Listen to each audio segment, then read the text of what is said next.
firmes, fortes, motivados, cheios de espírito, alegres no Senhor, convictos de tudo aquilo que o Senhor pode fazer na nossa vida depressa. Você crê nisso? Que Deus pode fazer as coisas depressa? Eu estava meditando nisso. Quando você está envolvido com algo muito bom e você quer começar logo aquilo, você começa a acelerar, né? A sua velocidade vai mudando. Né? Quando é algo que você não tem prazer, quando é algo que não te empolga, que não tem um propósito muito nobre por trás, você faz. Mas quando é algo assim poderoso, que você está ansioso para ver pronto logo, você acelera, você muda a velocidade. E é isso que eu quero falar para você hoje. O Senhor decidiu mudar a velocidade com a qual Ele vai mudar a sua história, com a qual Ele vai te levar a desfrutar da plenitude do que Ele pode fazer na nossa vida. A velocidade com a qual Ele vai transformar rapidamente tudo aquilo que você olha hoje e que ainda não te dá alegria ou que você não vê cumprido na sua vida, né, o propósito de Deus. Eu quero declarar isso em nome de Jesus. O Senhor tem pressa em te abençoar. O Senhor está com pressa porque Ele quer ver logo esse testemunho. Ele quer ver logo você feliz. Né? Então eu gosto sempre de comparar na relação realmente de um pai com os filhos. Eu, quando vou viajar, eu tenho uma certa empolgação com a viagem, claro. Quem não gosta de viajar, como diz outra, ainda mais o destino vai determinar muito como que vai ser essa empolgação, né? Se for para um lugar muito bom, você vai muito empolgado. Se for para um lugar mais ou menos, vamos lá. Mas eu tive o prazer de fazer algumas viagens assim memoráveis, né, até hoje, que marcaram minha história, que aquelas coisas. Você vai morrer com 190 anos e não vai esquecer da viagem. Né? E numa delas eu fui para Israel. Tive que ir lá, gente, não teve jeito, tive que ir lá. Antes a gente teve que passar em Roma antes, não teve jeito também, estava no caminho. E você sabe, eu estava muito empolgado com a viagem. É aquela coisa assim, nossa, eu não acredito, eu vou pisar na Bíblia, né? Eu vou pisar nas histórias da Bíblia. Meu Deus, eu estava muito empolgado. E eu lembro que a gente tinha que reunir no aeroporto 4 e pouco da manhã, porque o voo saía 5 e pouco para São Paulo. E aí, o que é que eu fiz? Não, nem vou dormir, tá doido? E o risco de eu perder a hora? Não, vou ficar acordado, emendei, maratonei, até porque também só de São Paulo para Roma era 13 horas de viagem. Falei, não, então eu quero estar cansado também para dormir nesse voo. Tadinho, né? Se eu soubesse que eu ia igual uma sardinha enlatada, não dormi nada, vai com as pernas tortas, assim, parecendo um batoré. E sentado naquele avião lá, eu falei, não, nunca mais eu vou exprimir assim. Aí depois eu comecei a pagar, é caro, normalmente $100 para ir no que tem, que você deixa as pernas livres, né, que não tem banco na frente. Rapaz, mas é um dinheiro barato demais para pagar, porque, meu Deus do céu, sei 3 horas enlatado, Jesus poder, dá vontade de arrancar as pernas. E assim, eu tava tão empolgado que eu nem apelei com isso. É só uma viagem, é só 13 horas. Que é isso? Estou indo para Roma. Que é isso? E assim eu fui nessa empolgação, né? E foram 13 dias, né, de viagem entre Itália e Israel. Então, foi muito bom. Mas eu lembro a empolgação que eu fiquei para voltar. Por quê? Porque agora eu não estava indo para Roma, eu não estava indo para Itália. Eu estava indo para minha casa, para minha família. E você sempre tem que estar mais empolgado em voltar para casa do que ir para qualquer outro lugar. E aí eu comprei presentes, aquela coisa dos meninos, e eu ficava, nossa, eu não vejo a hora, nossa, nós vamos chegar. E para ir para o aeroporto eu tinha hora para chegar quando a gente foi, né? Mas para voltar eu não tinha hora para chegar em casa. Mas eu lembro que eu cheguei no aeroporto, meu irmão foi me buscar, e aí eu fiquei, bicho, anda, bora, acelera, vamos, tem que chegar logo em casa, como se eu estivesse perdendo um voo. Horário marcado, por quê? Porque eu estava empolgado de voltar para casa, porque eu tinha pressa de ver os meus filhos felizes com os presentes que eu ia dar para eles. Eu tinha pressa de ver minha esposa feliz com os presentes que eu comprei para ela. E eu quero falar isso hoje, o Senhor tem pressa em ver você feliz. O Senhor tem pressa em ver você empolgado, né? E eu sou terrorista. Então o que eu faço? Eu chego, escondo os presentes, aí eu fico com o menino, adivinha, o que o papai tem? Aí ele, ai meu Deus, me dá logo. E aí eu falo, não, pelo menos 3 chances, senão eu não vou dar. E aí o menino fica jogando, e aí na hora que eu dou, é bom demais, né? Quando você dá um presente pro filho, ele perde o fôlego. Sabe, que você dá o negócio e ele... Pra mim! Não acredito! Ah, irmãos, eu quero te falar que ainda assim nós somos maus. E se nós que somos maus gostamos, temos prazer e alegria de fazer isso com os nossos filhos, eu quero falar que muito mais o Senhor. Ele nesses dias vai fazer milagres na sua vida só para ver você perder o fôlego. Só para ver você falando, não acredito, meu Deus, é para mim mesmo. Né? Então as irmãs que querem casar aí, vai ver uns príncipes encantados que você vai olhar e vai falar, os irmãos que querem casar também, né? Você quer ter filhos, você quer prosperar, você quer multiplicar, não sei qual é o milagre que você quer na sua vida, mas eu quero te falar que Deus tem pressa em realizá-los. Amém? E tem um texto que mostra isso na Bíblia, a pressa com a qual Deus decidiu mudar a história de um homem. É o que eu falo, quando ele tem pressa, as coisas acontecem muito rápido. Então quando você vai ver a história de José, vocês, assim como eu, estão careca de saber, os cabelos já caíram. Quando você vai ver a história de José, você sabe que ele era um adolescente, quando ele recebeu um sonho do Senhor, onde ele estava em pé e os irmãos estavam ajoelhados diante dele, né? E compartilhou esse sonho, os irmãos ficaram irados e se lançaram contra ele, venderam ele como escravo. E depois de ser escravo, ainda foi preso, você sabe da história. E 13 anos se passaram entre o sonho e a transformação. Você pode achar que 13 anos não parece que Deus estava com pressa de fazer alguma coisa, porque demorou 13 anos. Pois é, mas quando você olha para a história inteira dele, ele viveu 110. Então, com 17, ele teve o sonho, até lá ele viveu maravilhosamente bem. Passou 13 anos de perrengue, como diz o outro assim, de deserto mesmo, escravo e prisioneiro, mas depois viveu 80 anos como governador do Egito. E eu te falo, né, durante esses 80 anos ele olhava para trás e ele não sentia a dor de ter sido escravo, ele lembrava, mas ele estava desfrutando de algo muito bom, né? Então, quando Deus mudou a história dele, foi depressa, foi de repente, né? Ele foi dormir prisioneiro e literalmente acordou praticamente já alguns minutos depois, já era o governador do Egito. Não foi um processo, não foi entrou para um processo seletivo, ficou um ano em teste, não, foi um estalar de dedos. E olha o que a Bíblia diz lá em Gênesis capítulo 41, no versículo 14. Você sabe da história, ele estava preso, e aí recomendaram ele para Faraó, porque o Faraó tinha tido um sonho. E aí então o Faraó mandou chamar José, e o fizeram sair a toda pressa da masmorra. Ele se barbeou, mudou de roupa e foi se apresentar a Faraó. Aqui tem princípios poderosos da palavra de Deus. O primeiro é que ele literalmente estava no ponto mais baixo da sua história, porque ele não estava preso numa cela, ele estava na masmorra. E isso tem uma diferença brutal, porque uma cela é como um quarto com uma porta aqui na horizontal. Então a cadeia, né, uma cela, ela está aqui, você ainda está no mesmo nível de quem está te prendendo, você ainda vê olho no olho, né? Agora a masmorra não, é um buraco no chão com a porta para cima, então literalmente na vertical, então literalmente ele estava no abismo, ele estava no ponto mais baixo da sua história. Você vê, irmãos, às vezes a gente olha as situações e a gente fala, não, nunca imaginei que eu ia chegar onde eu cheguei de ruim, né? Desse ponto tão baixo. E aí você olha a trajetória que vai precisar para mudar a história, dá preguiça. Porque você fala, nossa, olha o tanto que eu estou devendo demais.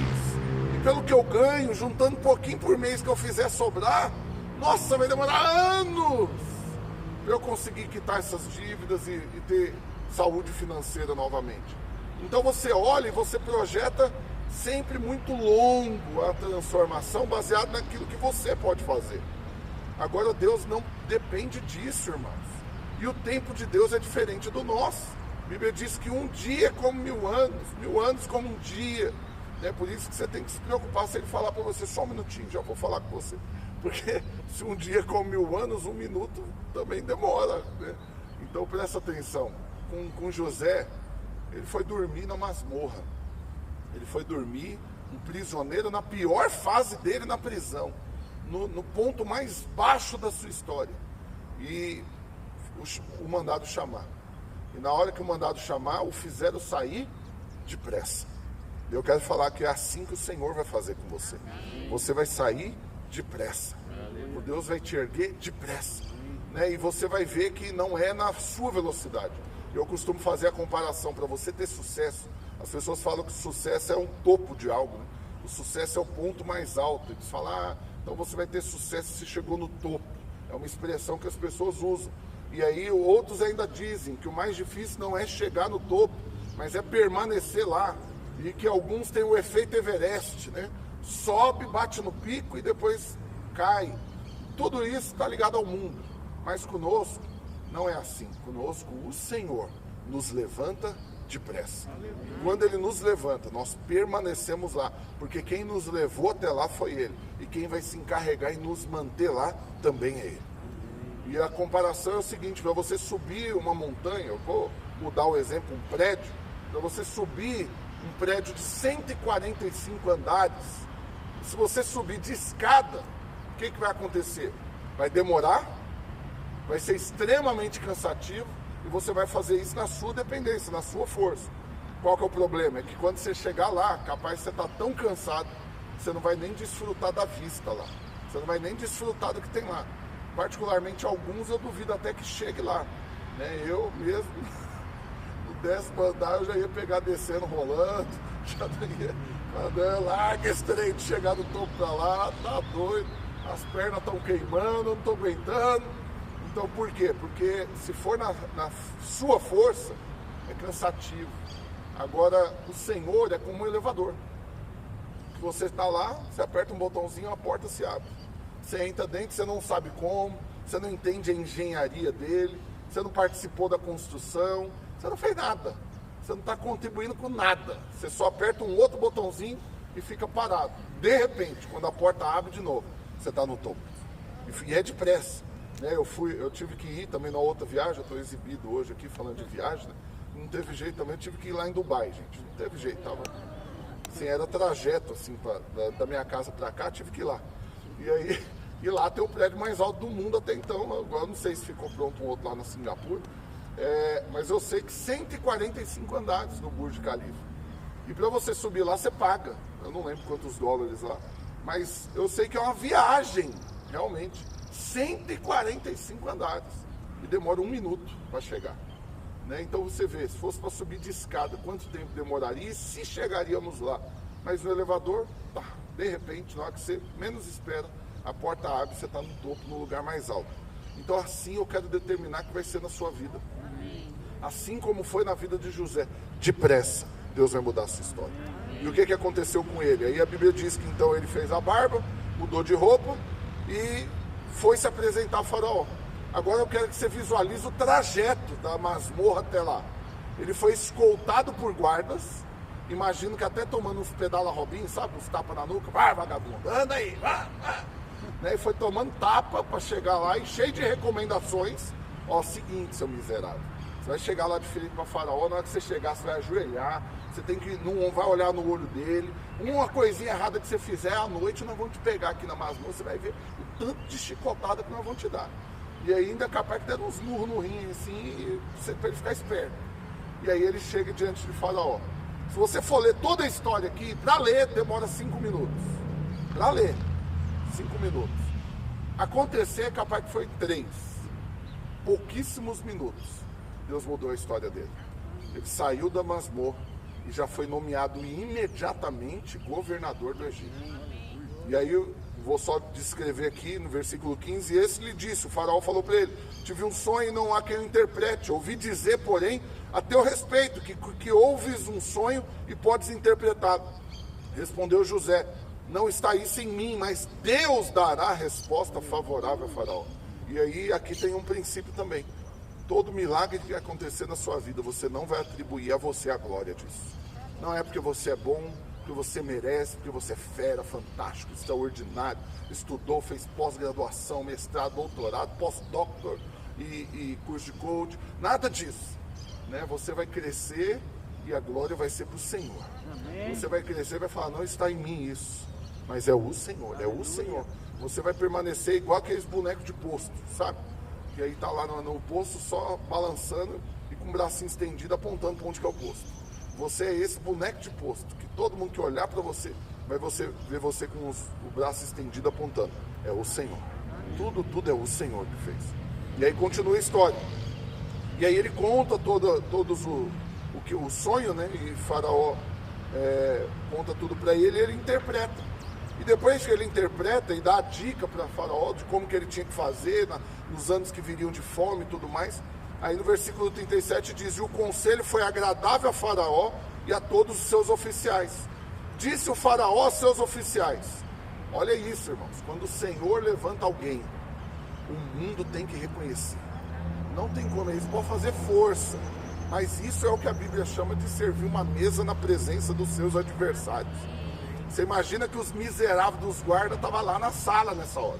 E Faraó perguntou para todo mundo e eles tiveram que falar.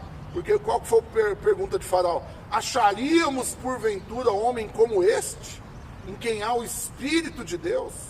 E depois disse Faraó a José: visto que Deus te fez saber tudo isso, e que ninguém há tão ajuizado e sábio como tu, não é carcereiro? E os caras, não, é verdade. Todo mundo teve que reconhecer. E aí continua. Aí ele dá o veredito, Faraó, sobre ele: administrarás a minha casa, e a tua palavra obedecerá todo o meu povo. Somente no trono eu serei maior do que você. Disse mais Faraó a José: vês que te faço autoridade sobre toda a terra do Egito. Então tirou Faraó o seu anel de sinete da mão e o pôs na mão de José. Fez-lhe vestir roupas de linho fino e lhe pôs no pescoço um colar de ouro. Agora imagina as roupas que ele estava na masmorra. E ainda assim a Bíblia diz que logo ele fez a barba e trocou de roupa, mas ainda assim era uma roupa de preso, de presidiário. É aquele coletezinho laranja que você vê de seriado de penitenciário dos Estados Unidos, sabe? Aqui não é daquele perfil não, mas estava bonitinho, ainda estava laranjinho. E agora imagina, colocou roupa de linho fino, o anel no dedo que fala da autoridade, do crédito que ele tinha, porque era só mostrar o anel e mostrava a autoridade que ele tinha, e um colar de ouro no pescoço. Meu Deus, mudou um pouquinho, não mudou, irmãos? Uma diferençazinha pouca, né? Isso é o que o Senhor vai fazer depressa na sua vida, né? No lugar que você mora, no carro que você anda, na família que você tem, na carcaça aí, quem olhar para você vai falar: rapaz, ele ficou, tá bonito, né? Os dentes vai melhorar, o cabelo que não tinha, ou você vai plantar, ou você vai colar. Tem uns que estão colando, não um tapetinho na cabeça. Eu não sei como, mas as pessoas vão ver a diferença imediatamente na sua vida. E aí continua, para encerrar: e fez ele subir ao segundo carro, e clamavam diante dele: inclinai-vos. Desse modo o constituiu sobre toda a terra do Egito. Disse ainda Faraó a José: eu sou Faraó, contudo, sem a tua ordem ninguém levantará a mão ou pé em toda a terra do Egito. E aí no versículo 46, era José da idade de 30 anos, quando se apresentou a Faraó, rei do Egito, e andou por toda a terra do Egito. Então presta atenção, ele morreu com 110. E aí o resto da história também você sabe. Eu quero declarar isso na sua vida como profecia. Eu quero aqui como um ministro de Deus, como um profeta, para você que está aqui nessa manhã e para você que está assistindo esse vídeo, quando estiver assistindo, o Senhor depressa vai mudar a sua história. E quando Ele te levantar, você não vai estar cansado quando você chegar no topo, porque você não subiu de escada, foi o Senhor que te ergueu. E quando chegar lá, você vai ter alegria para desfrutar de tudo isso. Você vai poder olhar toda a paisagem. Eu quero que você imagine isso, no alto desse prédio tão alto, você consegue olhar a vista inteira, tudo por cima. E a Bíblia diz que o Senhor fez isso, Ele te fez assentar ao lado de Jesus nos lugares celestiais. E você olha de lá de cima, e você vai olhar para baixo, você vai ver os problemas que você tinha, as dificuldades, toda essa trajetória. Você não vai ter amnésia, você vai lembrar do tempo como escravo, do tempo como presidiário, mas principalmente você vai olhar para tudo que você vai estar vivendo e vai falar: é o Senhor, foi o Senhor. Amém? Eu quero orar nessa hora por você, aí onde você está. Feche seus olhos agora. deixa eu liberar ainda palavras. Eu sinto no meu espírito realmente um momento profético aqui.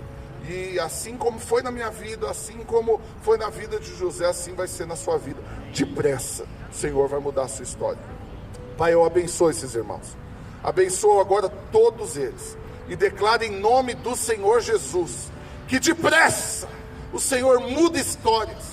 Hoje, declaro que hoje é um dia de boas notícias. Hoje é um dia de respostas. Hoje é um dia de conclusões. Hoje é um dia de portas abertas. Mas eu declaro que ele não é apenas hoje, mas ele é o primeiro dia de um novo tempo na vida desses irmãos. E assim como foi na vida de José, esse é o dia em que eles se apresentam diante de Faraó, que na verdade vai apenas ser um instrumento nas mãos do Senhor para abençoar eles. Eu não sei quais são as pessoas das quais eles vão chegar de frente hoje, mas eu declaro que o Senhor já abriu o coração dessas pessoas, e o Senhor muda a história desses irmãos hoje, e a partir daqui não é uma vida de altos e baixos, não é apenas um pequeno espaço de tempo, onde viverão bem para depois ter problema de novo, mas assim como foi na vida de José, daqui até a conclusão dos seus dias, todos serão extremamente felizes, abençoados, guardados, protegidos, instruídos pelo Senhor, cheios da sabedoria do Senhor e reconhecidos como aqueles que são cheios do Espírito. E eu declaro em nome do Senhor Jesus que eles permanecerão com o braço estendido e com o dedo apontando para o Senhor e declarando: tudo foi Deus, tudo foi o Senhor. E eu quero declarar que testemunhos poderosíssimos se erguem no nosso meio, testemunhos impactantes que vão fazer com que outras pessoas olhem e admirem e queiram conhecer o Senhor através do testemunho desses irmãos. Pai, eu declaro em nome de Jesus, se tem algo que não vai faltar no coração deles, é gratidão e reconhecimento de que nada é por merecimento, tudo é fruto da graça superabundante e do amor do Senhor que está sobre nós, em nome de Jesus. Amém, amém e amém. Eu quero liberar essa palavra, sinto claramente no meu espírito que algumas pessoas, não sei se você está aqui ou está assistindo, já tiveram uma experiência de chegar no pico, mas depois teve a queda. Realmente teve essa experiência do Monte Everest, uma fase muito boa da vida, mas depois ficou ruim de novo. E aí, quando você ouve que Deus pode mudar a história, que você pode viver milagres, quando você chega diante de boas notícias que estão ali na sua frente, você nem se empolga, porque você tem a percepção de que vai ser por um breve espaço de tempo, mas que depois o normal é o vale. Mas eu quero declarar que não foi assim na vida de José, e não vai ser assim na sua vida. José não teve mais vale, não teve mais presídio, masmorra, não teve mais vida de escravo. A partir do momento que Deus o levantou, foi o restante inteiro da sua vida desfrutando plenamente da vontade do Senhor. E assim vai ser na sua vida, em nome de Jesus. Amém? Deus te abençoe. Vamos louvar um cântico aqui, e nesse momento, transforma esse momento agora em oração. Vai louvando o Senhor, vai abrindo seu coração, vai falando para Ele aquilo que você quer que Ele faça. Onde que é a masmorra que você está, qual que é a área? É relacionamento, é família, é finanças, é saúde? Qual é a área? Você fala: Senhor, estou aqui, estou nesse buraco. A única coisa agora que eu posso fazer é olhar para o alto. Não tem mais para onde ir para baixo e nem tem como sair para o lado. Eu só posso sair para cima agora. Então eu olho para o alto, para o autor e consumador da minha fé, e de onde que eu sei que vai vir o meu socorro. Amém? Aleluia. Coloca para nós a canção.